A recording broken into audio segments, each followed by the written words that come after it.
آج میرا اور میرے دوست کمران کا ایک مشہور کمپنی میں انٹرویو تھا۔ ہم شہر میں کرائے کے مکان میں رہ رہے تھے اور اچھے روزگار کی تلاش میں ادھر آئے تھے۔ پچھلے کئی بار سے ہم ادھر شہر میں ٹیوشن پڑھا کر گزارا کر رہے تھے، لیکن شہر کی اچھی آئی ٹی کمپنیز میں اپلائی کرنا نہ چھوڑا۔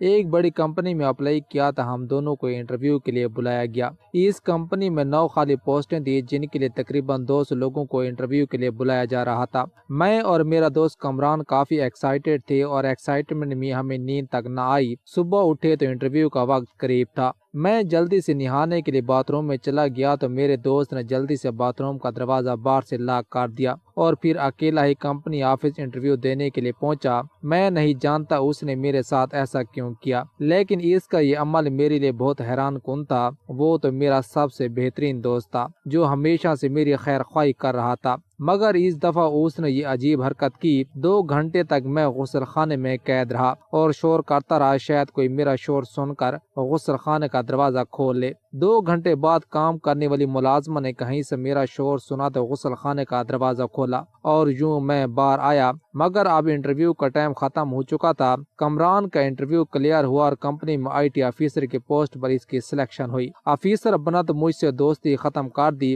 10 بار کی دوستی ختم ہوئی تو میں مایوس ہوا اور شہر چھوڑ کر واپس گاؤں آ گیا اور ادھر کار مکینک بن گیا۔ ایک دن کمران ایک بڑی سی گاڑی میں میری ورکشاپ پر آیا تو کمران اور میری دوستی اس وقت سے تھی جب ہم بہت چھوٹے تھے۔ زندگی میرے لیے آسان نہیں تھی تو کمران کے لیے بھی زندگی بہت مشکل تھی۔ بچپن میں اکثر بچے تو دن کھیل کود میں گزارتے ہیں، لیکن ہمارا بچپن بہت عجیب تھا۔ گھر کے ماحول کی وجہ سے بھی ہمیں ذہنی سکون نصیب نہ ہوا۔ وہ دن مجھے آج تک یاد ہے جب ایک دن میں سکول سے واپس آ رہا تھا تو میرا باپ میری ماں سے جھگڑا کر رہا تھا۔ یہ کوئی پہلی بار نہیں ہوا تھا، اکثر وہ آپس میں جھگڑا کرتے تھے، لیکن اس بار جھگڑا کچھ زیادہ ہی تھا۔ ابا اماں کو طلاق کی دھمکی دے رہا تھا اور گھر سے جانے کی بار بار دھمکی دے رہا تھا۔ مجھے وجہ تو معلوم نہیں تھی کیونکہ میں کافی چھوٹا تھا، لیکن اتنا پتا تھا کہ ابا اماں کو اس بات کا تانا دے رہی ہے کہ اس کا کسی عورت کے ساتھ چکر ہے۔ لڑائی جب حد سے بڑی تو میں اپنے کان میں انگلیاں دباتے ہوئے گھر کی چھت پر چڑھ گیا، کیونکہ اس طرح کے شور سے مجھے کافی پریشانی محسوس ہوتی تھی اور میری طبیعت بگڑنے لگ جاتی۔ میں کافی وقت ادھر چھت پر رہا اور انتظار میں رہا کہ یہ جھگڑا کسی طرح ختم ہو تاکہ میں چھت سے نیچے آ سکوں۔ کافی دیر بعد خاموشی ہوئی تو میں نے اللہ کا شکر ادا کیا اور نیچے آیا تو سامنے کا منظر بہت عبرتناک تھا۔ اماں نیچے فرش پر گری پڑی تھی جبکہ اس کے سر سے خون بہہ رہا تھا اور ابا پریشان کھڑے تھے۔ ابا ادھر جاتے کبھی ادھر جاتے، جب مجھے دیکھا تو میرے پاس اور کہا، بیٹا یہ میں نے جان بوجھ کر نہیں کیا، یہ محض ایک حادثہ ہے، میں نے تمہاری ماں کو جان بوجھ کر نہیں مارا، میں نے اسے تھپڑ مارا اور یہ نیچے فرش پر گری اور سر فرش پر جا لگا، بیٹا یہ بات کسی کو نہیں بتانا۔ میں خوف سے کانپ رہا تھا، میری ماں میرے سامنے مری پڑی تھی جبکہ باپ مجھے منع کر رہا تھا کہ یہ بات کسی کو نہیں بتانا۔ اس کے بعد اچانک ابا نے شور مچانا شروع کیا کہ میں برباد ہو گیا، میری بیوی کے ساتھ ایسا کس نے کیا۔ اس طرح کی باتیں کر کے اس نے شہر کو جمع کر لیا۔ محلے کے لوگ ہمارے گھر میں جمع ہونے لگے، ان میں اکثر تو ایسے تھے جو اس بات سے آگاہ تھے کہ یہ کام میرے باپ کا ہی ہو سکتا ہے، کیونکہ میرا باپ میری ماں سے ہمیشہ جھگڑا کرتا تھا۔ شادی کے کچھ عرصے بعد ہی میرے باپ نے میری ماں کو تشدد کا نشانہ بنانا شروع کر دیا تھا اور اس بات کا گواہ شہر کا ہر شخص تھا اور ہر وہ عورت تھی جو میری ماں سے واقف تھی۔ میری ماں نہایت شریف عورت تھی، اس سے بچھڑنے کا غم مجھے ساری زندگی رہا اور اس میں کسی قسم کی کمی نہ آ سکی۔ ماں کے چلے جانے کے بعد ابا نے کچھ عرصے بعد دوسری شادی کر لی اور شاید یہ وہی عورت تھی جس کے بارے میں ماں نے کہا تھا اور جس کی وجہ سے ابا اور ماں میں جھگڑا رہتا تھا۔ میں اپنی سوتیلی ماں سے نفرت نہیں کرتا تھا، اس کا احترام کرتا تھا، لیکن وہ مجھے اپنا بیٹا قبول نہیں کرتی تھی اور جس کی وجہ سے مجھے ماں کی کمی محسوس ہوتی تھی۔ باقی رہی کمران کی کہانی تو وہ بھی مجھ سے کچھ الگ نہیں تھا۔ اس کا باپ نشئی تھا اور اسے نشے کی لت لگ چکی تھی۔ پچھلے 9 بار سے وہ نشے کی حالت میں گھر کے مختلف چیزیں فروخت کر رہا تھا۔ کمران کے باپ کے حصے میں جو بھی زمین آئی تھی اس نے انہی حرکات کی وجہ سے فروخت کر دی تھی اور جس کی وجہ سے کمران کی ماں ہر وقت اپنے شوہر سے خفا رہتی تھی، کیونکہ وہ ایسا شخص تھا جس نے اپنے بچوں کے حق کو بھی نہ چھوڑا۔ جب کچھ نہ بچا تو وہ اپنے کپڑے اور بیوی کے کپڑے فروخت کرنے لگا اور یوں نشہ پورا کرتا تھا۔ باپ کی وجہ سے کمران بہت پریشان تھا اور اکثر اس بات کا میرے سامنے ذکر کرتا تھا کہ میں اپنی ماں کو پریشان نہیں دیکھ سکتا۔ میرا باپ نشے کی وجہ سے اپنا اور اس گھر کا بہت نقصان کر رہا ہے۔ پہلے تو وہ ماں کے زیورات فروخت کرنے لگا اور جب ایک زیور تک نہ بچا تب نوبت یہاں تک آن پہنچی کہ وہ کہتا کہ گھر میں آٹا بہت کم ہے، لہٰذا وہ اپنے اور ماں کے کپڑے فروخت کر رہا ہے۔ زمین تو وہ پہلے ہی فروخت کر چکا تھا، ان حالات میں میری ماں بہت پریشان تھی اور میں اپنی ماں کو اس قدر پریشان نہیں دیکھ سکتا تھا۔ مجھے نہیں معلوم کہ مجھے کیا کرنا چاہیے، لیکن ان حالات کی وجہ سے میری پڑھائی پر اثر پڑ رہا ہے۔ میں کامران کو تسلی دیتا تھا اور اسے یہی کہتا تھا کہ تم کم از کم مجھ سے اب بھی بہتر ہو، کم از کم تمہاری ماں تو ہے، میں تو اپنی ماں سے محروم ہو چکا ہوں۔ میرے باپ نے میری ماں مجھ سے چھین لی، جبکہ دوسری شادی کی تو وہ عورت جو کہ میری سوتیلی ماں ہے مجھ سے نفرت کرتی ہے۔ کامران کو پڑھائی سے بہت لگاؤ تھا، وہ سکول نہیں چھوڑنا چاہتا تھا، مگر اب ایسے حالات آ چکے تھے کہ وہ سکول چھوڑنا چاہتا تھا، مگر میں نے اسے منع کیا اور کہا کہ ان حالات میں سکول چھوڑنا ٹھیک نہیں، کیونکہ سکول میں پڑھنا تمہاری ماں کی بہت بڑی خواہش تھی۔ وہ مجھ سے ہمیشہ یہ کہتا تھا کہ میں کیسے پڑھوں، ایک تو مجھے گھر میں بہت زیادہ پریشانی ہے اور آپ فیس کے پیسے نہیں، جس پر میں نے اسے تسلی دی کہ میں تمہاری فیس ادا کر دوں گا۔ بچپن ہی سے میں نے کامران کا بہت ساتھ دیا، اس کی سکول کی فیس ادا کرنے کے علاوہ میں اسے جیب خرچ بھی دیتا تھا، کیونکہ ابا مجھے کافی پیسے دیتے تھے۔ ابا ایک کار مکینک تھے اور اس کی ایک ورکشاپ تھی، اور سکول جاتے وقت وہ میری جیب میں کچھ نہ کچھ پیسے ڈال دیتے تھے۔ میں نے کبھی پیسے نہیں مانگے تھے، لیکن اکثر وہ میری ضرورت سے زیادہ ہی ہوتے تھے۔ سکول فیس دینے کا وقت آیا تو میں نے ابا سے پیسے کچھ زیادہ مانگے اور اس طرح کامران کی فیس میں نے ادا کی۔ یہ میری بہت بڑی خواہش تھی کہ کامران بھی میرے ساتھ اسی سکول میں پڑھے، کیونکہ اگر وہ سکول سے ڈراپ ہو جاتا یا پھر سکول چھوڑ دیتا تو میرے لیے سکول میں ٹھہرنا ناممکن تھا۔ کامران اکثر مجھ سے یہی کہا کرتا تھا کہ تمہارے مجھ پر اتنے احسانات ہیں کہ میں چاہ کر بھی تمہارے احسانات چکا نہیں سکتا۔ جو حادثہ میری زندگی میں میرے ساتھ پیش آیا تھا، کامران کے ساتھ بھی بالکل ویسا ہی حادثہ پیش آیا تھا۔ کامران کے باپ نے بے غیرتی کی تمام حدیں پار کر لی تھیں۔ نشہ پورا کرنے کے لیے جب اسے کچھ نہ ملا تو اس نے اپنی بیوی کا ہی سودا کر لیا۔ اس نے اپنی بیوی کو ایک ٹھیکیدار کے ہاں فروخت کر کے تمام حدیں پار کر لی تھیں۔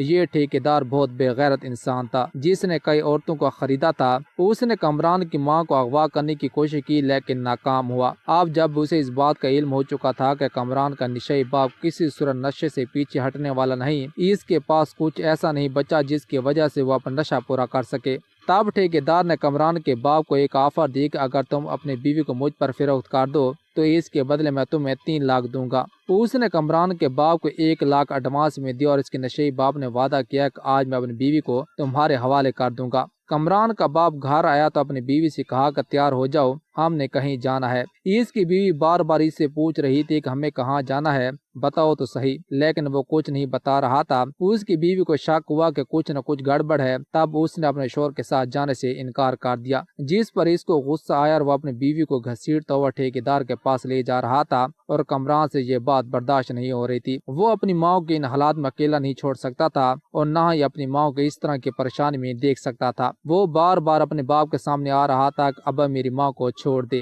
وہ ہاتھ جوڑ کر اپنے باپ کی منت کر رہا تھا کہ میری ماں کو چھوڑ دو، جس پر اس کا باپ اپنے بیٹے کو تشدد کا نشانہ بناتا، اور جب بار بار بیٹا اس کے سامنے آیا تب اس نے بیٹے کو ڈنڈوں سے مارنا شروع کر دیا۔ کامران کی ماں نے ایک اینٹ اٹھائی اور اپنے شوہر کے سر پر دے ماری۔ نشہ کرنے کی وجہ سے اس کی صحت پہلے ہی بہت خراب ہو چکی تھی اور اوپر سے اینٹ سر پر لگی، جس کی وجہ سے اس کا کام تمام ہو گیا۔ میرے باپ کے برعکس کامران کی ماں نے یہ بات نہ چھپائی کہ اس نے اپنے شوہر کو مارا۔ اس نے پولیس کے سامنے اس بات کا اعتراف کر لیا کہ نشے کی وجہ سے میرا شوہر مجھے فروخت کرنے جا رہا تھا اور یہ بات مجھ سے برداشت نہ ہوئی، لہٰذا میں نے اپنے شوہر کو ختم کر دیا۔ اپنا ویران گھر دے کر کامران کو وحشت ہوتی تھی اور یوں اس نے گاؤں سے چلے جانے کا فیصلہ کیا۔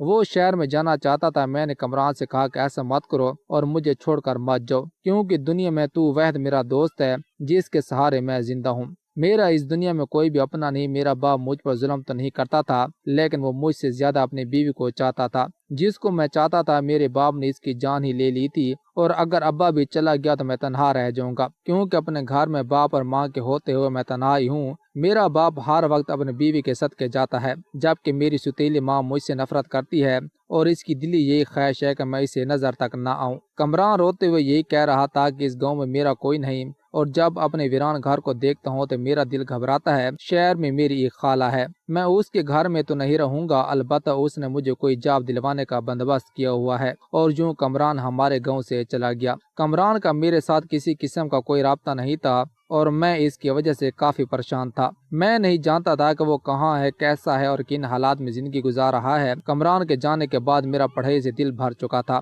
میرا پڑھائی میں دل بھی نہیں لگتا تھا، اور باپ کی طرف سے مجھ پر کسی قسم کی زبردستی بھی نہیں تھی کہ میں تعلیم حاصل کروں۔ صرف ایک ہی شخص تھا جو مجھ میں دلچسپی لے رہا تھا، اور وہ ہمارے ٹیچر امجد صاحب بھی تھے۔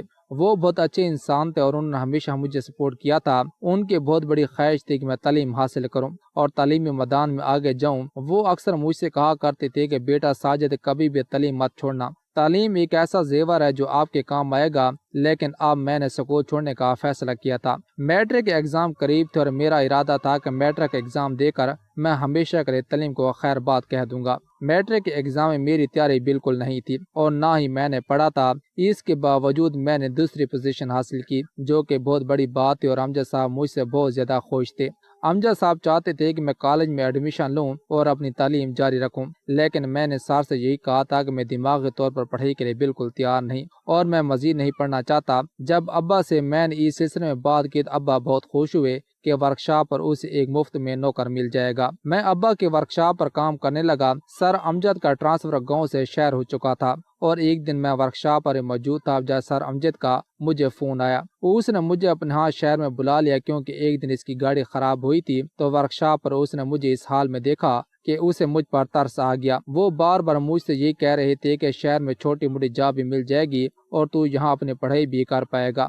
میں یہ سوچتے ہوئے شہر آ گیا کہ شاید کمران سے میری ادھر ملاقات ہو جائے اور مجھے اپنا بچھڑا ہوا دوست وہاں مل جائے، لہٰذا میں سب کو چھوڑ کر شہر آ گیا اور میرے باپ نے مجھے روکا تک نہیں۔ اس بات سے مجھے اس بات کا اندازہ ہوا کہ میری اہمیت میرے باپ کے سامنے کچھ بھی نہیں۔ میں اس کے پاس رہوں یا نہ رہوں اس سے میرے باپ کو کوئی فرق نہیں پڑتا۔ میں سر امجد کے پاس ادھر شہر میں آ گیا۔ اس کا ایک کرایہ کا مقام تھا جہاں مجھے اس نے رہائش دی اور وہ مجھ سے کرایہ بھی نہیں لیتے تھے۔ وہ چاہتے تھے کہ میں کالج میں ایڈمیشن لوں اور میں نے سر امجد کی اس خواہش کا احترام کیا، مگر ساتھ ساتھ میں کمران کو بھی ڈھونڈ رہا تھا اور آخر کار مجھے کمران کا ٹھکانہ بھی مل گیا۔ سر امجد کی سفارش پر میں نے کمران کو اپنے پاس بلا لیا اور اسے بھی کالج میں ایڈمیشن دلوا دیا۔ تقریباً 3 سال بعد ہم دوبارہ ایک ہی کالج میں پڑھ رہے تھے۔ مجھے اس بات کی بہت خوشی تھی کہ مجھے میرا دوست واپس مل گیا اور کمران بھی بہت خوش تھا کیونکہ جس خالہ کے پاس وہ رہتا تھا وہاں بہت مشکل میں تھا۔ وہ ایک فیکٹری میں مزدوری کرتا تھا اور فیکٹری کے دھوئیں کی وجہ سے اس کی صحت کافی بگڑ چکی تھی۔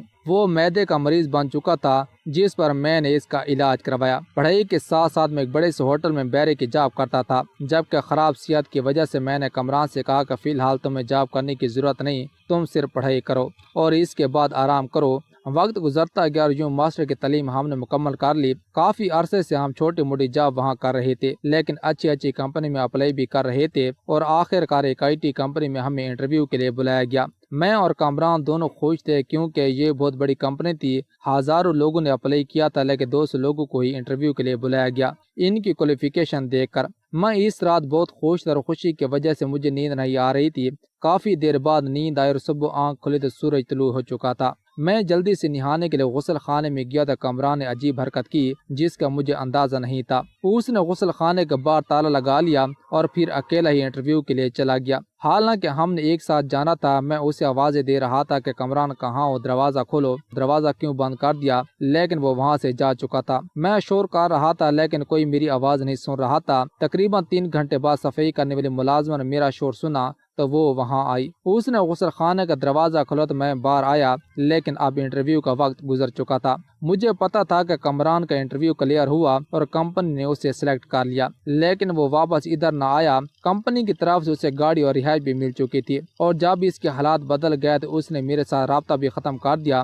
نہ صرف رابطہ ختم کیا بلکہ دوستی بھی ختم کی۔ زندگی میں ایک بار ہر کسی کو اپنے حالات تبدیل کرنے کا موقع ضرور ملتا ہے۔ مجھے اور کمران دونوں کو موقع ملا تھا لیکن میرا راستہ بند کر کے اس نے اپنی منزل پا لی۔ میں نہیں جانتا تھا کہ اس نے ایسا کیوں کیا، لیکن اس نے ہماری بچپن کی دوستی ختم کی۔ 10 سال کی دوستی ختم ہوئی تو میں مایوس ہو گیا۔ شہر میں میرا دل نہیں لگ رہا تھا۔ میں واپس گھر آ گیا۔ ابا مجھے اس بات کے تانے دینے لگے کہ جس دوست کی خاطر تو مجھے چھوڑ کر گیا تھا اس نے تیرے ساتھ یہ دھوکہ کیا، لیکن میرے پاس کسی کو جواب دینے کے لیے کوئی الفاظ نہیں تھے۔ میں خاموش ہو گیا۔ ایک دن بڑی سی گاڑی میں کمران ہماری ورکشاپ پر آیا اور جب مجھے اس حال میں دیکھا تو دل ہی دل میں مسکرانے لگا۔ میں نے بھی اپنے آپ سے وعدہ کیا کہ میں کبھی بھی کمران سے نہیں ملوں گا اور جب بھی وہ میرے سامنے آئے گا تو اس سے بات تک نہیں کروں گا، بس خاموش رہوں گا۔ میں نے اپنے سارے معاملات اللہ پر چھوڑ دیے۔ ہاں، ایک غلطی مجھ سے ضرور ہوئی تھی کہ اس واقعے کے بعد مجھے مزید محنت کرنی چاہیے تھی، مختلف کمپنیز میں اپلائی کرنا چاہیے تھا، لیکن چونکہ میرا دل ٹوٹ چکا تھا لہٰذا اب مجھے شہر کی زندگی سے ہی نفرت ہو چکی تھی۔ میں نے اس کی گاڑی کی مرمت کی، اس نے ابا کو پیسے دیے اور وہاں سے چلا گیا۔ ہمارے گاؤں میں ایک بہت بڑی شوگر مل کا افتتاح ہوا۔ اس کا مالک امریکہ میں رہتا تھا۔ گاؤں کے لوگ بہت خوش تھے کہ اب ان کے اپنے علاقے میں شوگر مل لگ چکی ہے اور کماد کے فصل لے کر دور دراز کے علاقوں میں جانے کی ضرورت نہیں۔ مل کا مالک فاروق صاحب کی گاڑی کا کوئی مسئلہ تھا تو وہ میری ورکشاپ پر آیا۔ میں نے اس کی گاڑی کو ٹھیک کیا اور جب وہ واپس جانے لگے تو اپنا بیگ میری شاپ میں بھول گئے۔ اس بیگ میں بہت قیمتی کاغذات تھے۔ فاروق صاحب وہاں سے جا چکے تھے جبکہ میں نے بائک پر اس کا پیچھا کیا اور ان کا بیگ واپس کیا۔ وہ مجھ سے بہت خوش ہوئے اور اپنا کارڈ مجھے دیا کہ مجھ سے ضرور ملنا۔ دیے گئے ایڈریس پر جب میں وہاں پہنچا تو میری کوالیفیکیشن دیکھ کر حیران ہوئے اور کہا کہ تم ورکشاپ پر کیوں کام کر رہی ہو۔ میں نے اسے اپنی ساری کہانی بتائی۔ اسے اس بات کا افسوس ہوا، خیر اس نے مجھے اپنے مل میں جاب دی۔ پھر میری اہلیت کو دیکھتے ہوئے ایک دن میں اس مل کا مینیجر بن گیا۔ اللہ تعالیٰ نے مجھے وہاں سے عطا کیا جس کے بارے میں کبھی میں نے سوچا تک نہیں تھا، اور میرا وہ دوست جس نے میرے خلوص اور محبت کی قدر تک نہ کی اور مجھے دھوکہ دیا، اور یہی دھوکہ اس نے اس کمپنی کے مالک کو بھی دیا۔ کمپنی کا بہت اہم ڈیٹا اس نے مختلف کمپنیز میں لیک کیا جس کی وجہ سے اسے نوکری سے نکال دیا گیا اور جیل کی سلاخوں کے پیچھے زندگی گزار رہا تھا۔ اس بار بھی میں اس کی مدد کر سکتا تھا لیکن اس بار میں نے اس کی مدد نہیں کی کیونکہ کامران وہ صاحب تھا، جب بھی اسے موقع ملتا وہ مجھے ضرور ڈانگ مارتا۔ میں نے بچپن سے لے کر آج تک اس کی بہت مدد کی تھی، مشکل وقت میں اس کا ساتھ دیا، لیکن اس نے میرے خلوص کی قدر تک نہ کی۔ اور جو لوگ اپنے مخلص دوست کھو دیتے ہیں اور ان کی قدر نہیں کرتے تو تنہائی ان کا مقدر بن جاتی ہے۔ اوکے دوستوں، امید ہے آپ کو یہ ویڈیو اچھی لگی ہوگی۔ اگر اچھی لگے تو چینل کو سبسکرائب کریں، بیل کا گلاس دبائیں تاکہ ہر آنے والی ویڈیو کی نوٹیفیکیشن آپ تک پہنچ سکے۔ اوکے، خدا حافظ۔